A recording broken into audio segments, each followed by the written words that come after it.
نہ زیادہ اوپر ہو. اس طرح اللہ کے نبی نے فرمایا کہ اگر اس کے پیٹھ پر پانی ڈال دیا جائے تو ادھر ادھر نہ بہے. اس طریقے سے ایک دم اس کو مضبوطی کے ساتھ تھام دیا اور اس طریقے سے سر نیچے میں نہیں اوپر میں نہیں اس طرح سے نہیں بالکل صحیح اس طریقے سے. تو اس طریقے سے آپ کا رکوع مکمل ہوگا.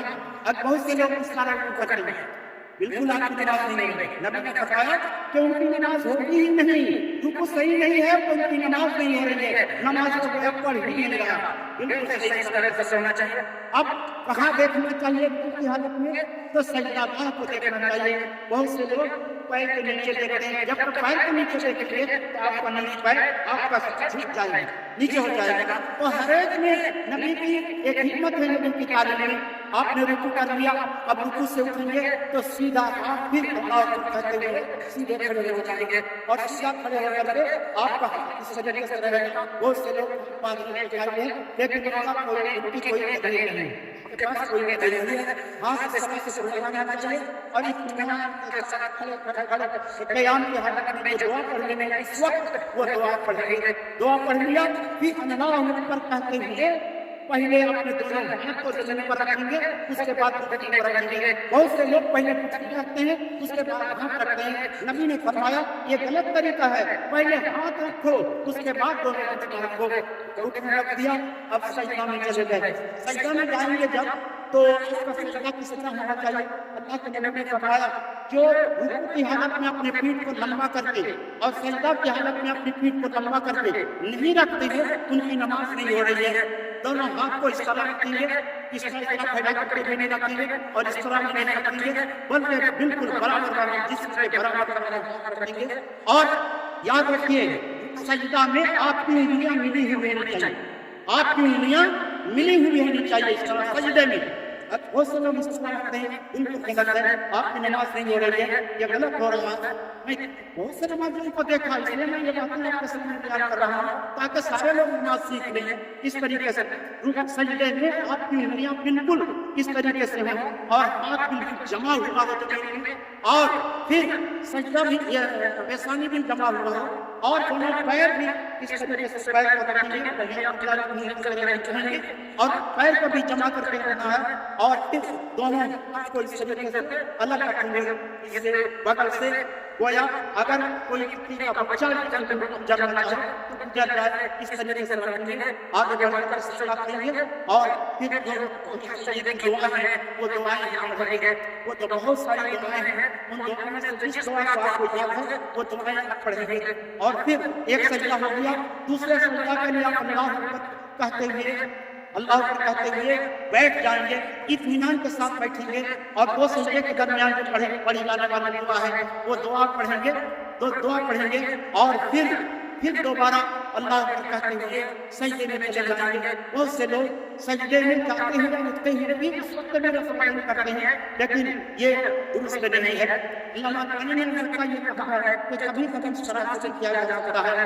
تو چنانچہ پھر دوسرے سجدے میں دوسرا سجدہ کرتے ہوئے چل جائیں گے اور دوسرا سجدہ آپ کا ہونا چاہیے. آپ نے دوسرا سجدہ کر لیا اور پھر دوسرا سجدہ پورا ہونے کے بعد آپ پھر سے اللہ کہتے ہیں پہلے ہم زمین پر ٹیکتے ہوئے اور اس طریقے سے پہلے اٹھاتے ہوئے آپ کھڑے ہو جائیں گے. سیدھا کھڑے ہو جائیں گے اور پھر وہی بسم اللہ الرحمن الرحیم یا ایک روایت آیا ہے کہ سیدھا ڈائریکٹ الحمدللہ رب العالمین نماز پڑھیں گے. نماز پڑھیں گے سیدھا پڑھیں گے کوئی سب پڑھیں گے.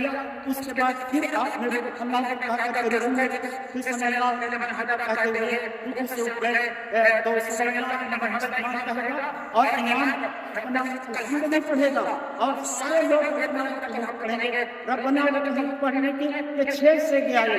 ربنا لک الحمد ربنا ولک الحمد اللہم ربنا لک الحمد اللہم ربنا ولک الحمد. اس طریقے سے یہ الفاظ مختلف طریقے سے بنے ہیں تو ان میں سے آپ اس کو یاد ہو وہ آپ نے پڑھ لیا. تو اور اس کے بعد پھر آپ قیام سے آپ پھر سجدے میں دوسری رکعت کے سجدے میں چلے گئے. دوسرا سجدہ پہلے سجدہ کیا اور پہلے سجدہ کرتے ہوئے آپ بیٹھیں گے جب درمیان میں تو آپ کا پاؤں کس طریقے سے ہونا چاہیے. اس طریقے سے پاؤں رہنا چاہیے اور اس کو اس طریقے سے بچھا کر کے آپ اس بیٹھ گئے ہیں. اچھا تو اور اس کے بعد پھر جب دو سے زیادہ چیزیں بات کرتے ہیں اس کا آپ نے بتایا تو آپ بتائیے اس کو قاعدہ اولا کہتے ہیں. اس کو قاعدہ اولا کہتے ہیں تو آپ اس کا تصور پڑھیں گے. بہت سے لوگ کہتے ہیں کہ قاعدہ اولا سے اندر تصور پڑھایا جائے گا, لیکن محققین علماء کرام کی رائے یہ ہے کہ پہلی رکعت پہلے قاعدہ میں بھی سورہ تحیات کے ساتھ ساتھ دعائے درود بھی پڑھیں گے, درود بھی پڑھیں گے. اس لیے کہ درود پڑھنا صرف آخری یہ ساتھ خاص نہیں ہے, وہ اہم ہے. تو پہلے قاعدہ میں بھی درود پڑھیں گے. درود پڑھ لیا, درود آپ نے دوسرے قاعدہ میں بیٹھ کر کے درود پڑھ لیا. پھر چوتھے کے لیے کھڑے ہوں گے تو چوتھی رکعت کے لیے کھڑے ہوں گے تو رکعتین کرتے ہوئے کھڑے ہوں گے. چوتھی رکعت آپ نے پڑھ لیا, پھر تیسری رکعت پڑھ لیا, پھر چوتھی کے لیے آپ کھڑے ہوں گے. تو ایک روایت میں ہے کہ جس طرح تیسری رکعت کے لیے کھڑے ہوتے ہوئے آپ نے رکعتین کیا تھا, چوتھی رکعت کے لیے کھڑے ہوتے ہوئے آپ کر سکتے ہیں. یہ بھی روایت میں موجود ہے, لیکن بہت سارے لوگ نہیں کرتے, نہیں کریں گے تو کوئی حرج نہیں ہے. اور دوسرے کام کے ختم ہونے کے بعد تیسری رکعت میں کھڑے ہونے تو اس طرح کھڑے کریں گے اور اس کے بعد تیسری رکعت پوری ہونے کے بعد پھر چوتھی رکعت اسی طرح سے پوری کریں گے. اور چوتھی رکعت پوری ہونے کے بعد چوتھی رکعت پوری ہو گئی, اب آپ اتحیات میں بیٹھیں گے. اب اتحیات میں بیٹھیں گے, تشہد میں بیٹھیں گے تو کس طرح بیٹھیں گے, تشہد میں بیٹھیں گے تو کس طرح بیٹھیں گے. بہت سے لوگوں کا یہ آخری رکعت میں دوسرے تشہد میں جب بیٹھتے ہیں تو ان کا بیٹھنا غلط ہے, ان کا دیکھنا غلط دیکھتا ہوں. کس طریقے سے بیٹھیں گے, چوتھی رکعت ختم ہونے کے بعد تشہد میں تو کہتے ہیں کہ اس وقت تورک کرنا ہے. ورک کمانے کا چکر سنیں تو تورک میں نے سنیں پر بیٹھنا, چکر پر بیٹھنا, اس تورک کہتے ہیں. تو اس کا تین طریقہ حدیث کی کتاب میں بیان کر دیا. تورک کا اور آخری رکعت میں تشہد میں بیٹھتے ہوئے جو بیان کیا گیا ہے اس کا تین طریقہ بیان کیا گیا ہے. پہلا طریقہ یہ ہے کہ آپ جب تشہد میں بیٹھیں گے تو آپ کا یہ پیر اس طریقے سے اس طرح کھڑا رہے گا, انگلیاں قبلہ طرف رہیں گے اور بائیں پیر آپ کے اس پیر سے نکل کر کے اس پیر سے نکل کر کے وہاں آ جائے گا. اور پھر آپ مقعد پر سرین پر رکھی طور پر بیٹھ جائیں گے. اور بیٹھنے کے بعد آپ کا ہاتھ دائیں ہاتھ کی طرح سے ہوگا, بالکل اس طریقے سے دائیں ہاتھ اس میں حرکت یہ ہے کہ پہلے سے بعد اللہ سے پہلے سے ہاتھ الگ رکھنا چاہیے. لیکن اس حالت میں آخری تشہد میں بیٹھتے ہوئے آپ اس طریقے سے بیٹھنا چاہیے. اور پھر یہ بایاں ہاتھ کس طرح سے رکھیں گے, بایاں ہاتھ بائیں پیر پر رکھیں گے اور سارے بدن کا بوجھ بائیں ہاتھ پر رکھیں گے. اس طریقے سے مضبوطی کے ساتھ اسے کام لیں گے اور سارا بوجھ اس پر رکھیں گے. کوئی اس طرح سے تورک نہیں کرتا. میں دیکھتا ہوں کہ کوئی اس طریقے سے کسی کا تورک نہیں ہے. تورک تو کرتے ہیں,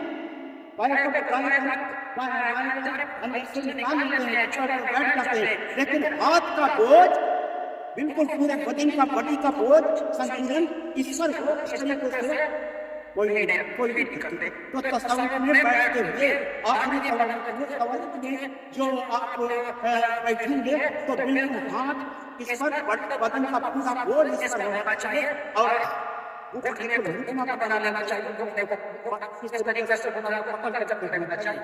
تو یہ اس طریقے سے آپ کا تورک. اور دوسرا طریقہ یہ ہے کہ دونوں پیر کو دائیں بائیں نکال دینا. اور تیسرا طریقہ تورک کا یہ آیا ہے کہ اندر اس پاؤں کو موڑ کر کے رکھنا اور اس پیر کو بھی اس طریقے سے دکھا دینا. یہ تیسرا طریقہ تورک کا آیا ہے. تو اس طریقے سے یہ تورک ہوگا. تورک میں آپ دعا پڑھیں گے, تورک میں دعا پڑھیں گے, تحیات پڑھیں گے, درود پڑھیں گے اور جو پسندیدہ دعائیں آپ کو حدیث کی کتابوں میں 10 یا 10 سے زیادہ دعائیں مرتب ہیں, ان دعاؤں میں سے جو پسندیدہ دعا آپ کو وہ دعا اس میں پڑھیں گے.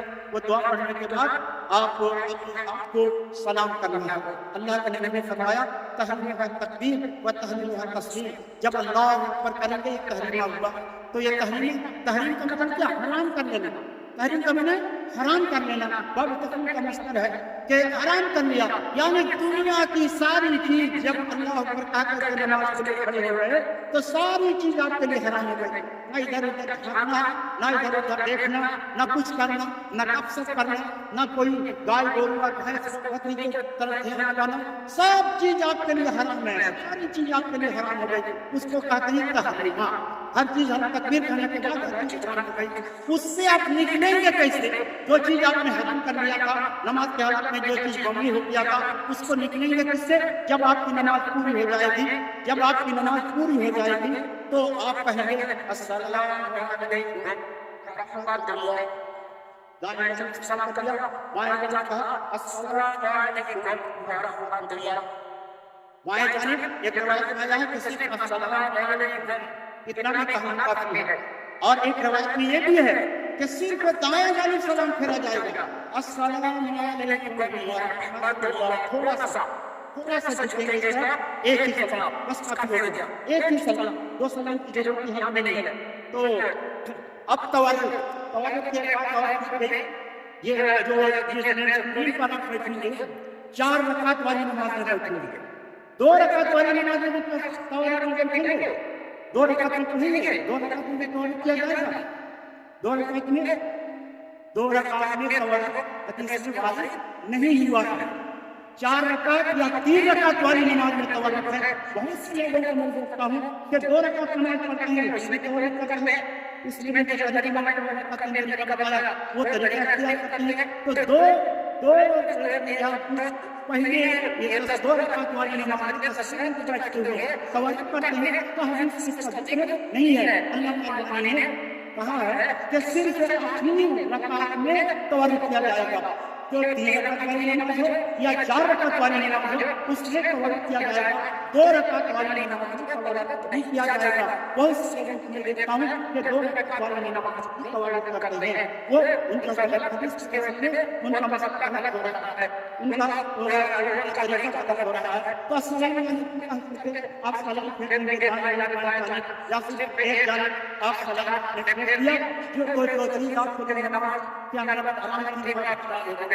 بہت سے لوگوں کا مسئلہ یہ ہے کہ بقدر اتحیات بیٹھنا فرض ہے، جتنا آپ اتحیات پڑھتے جتنا لگتے ہیں اتنا ہی در میں اتنا ہی وقت آپ بیٹھیں گے، اور اس کے بعد آپ نے جان بوجھ کر کے اگر کھانا کر دیا تو بھی آپ کی نماز پوری ہو گئی۔ لیکن اللہ کے نبی نے حدیث میں کہا تحریم التکبیر و تحریم التسلیم، نماز کو صرف السلام علیکم کہہ کر کے ہی آدمی نکلے گا، اور کسی اور دوسرے طریقے سے نماز سے وہ آدمی نہیں نکلے گا، صرف تسلیم کے ذریعے سلام کہا کرے گی نماز سے نکلے گا۔ اللہ کے رسول کے زمانے میں السلام علیکم کہتے ہوئے بہت سے لوگ اس طریقے سے سجدے میں یا جب آیت میں بیٹھتے تھے سلام پھیرتے تھے تو اس طریقے سے اس طریقے سے کرتے تھے، اور کوئی سلام کر رہے ہیں اپنے بھائی سے سلام کر رہے ہیں، اللہ کے نبی نے فرمایا کیا تم اس طریقے سے کر رہے ہو؟ پیٹتے ہوئے گھوڑوں کے دم کی طرح ہاتھوں کو کیوں نہیں لا رہے ہو؟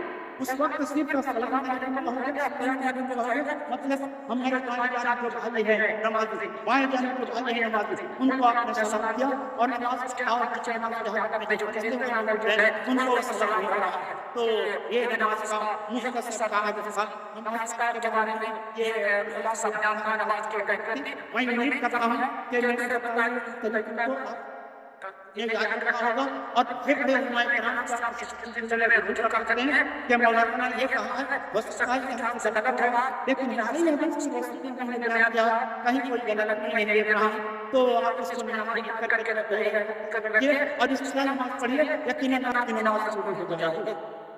ایک اور چھوٹا سا مسئلہ 2-4 منٹ 2 منٹ میں بیان کر رہا ہوں۔ اللہ کے نبی صلی اللہ علیہ وسلم نے بیان فرمایا کہ تم جوتا پہن کر نماز پڑھو، اور کبھی جوتا نکال کر کے بھی نماز پڑھو، اور جب جوتا نکال کر کے نماز پڑھو تو اس کو کسی کو تکلیف نہ دو، دبائیں رکھو گے تو کوئی بھی انسان کا دائیں پڑھ رہا ہے تو اس کو تکلیف ہوگی، اگر آپ کے بائیں جانب کوئی نہیں ہے تو بائیں جانب رکھ کر کے آپ پڑھ سکتے ہیں، اور آپ نے فرمایا کسی کو تکلیف نہ دو جس سے دوسرے کو تکلیف پہنچے گی، تو اپنے دونوں قدموں کے درمیان رکھ دو، اپنے دونوں قدموں کے درمیان رکھ لو۔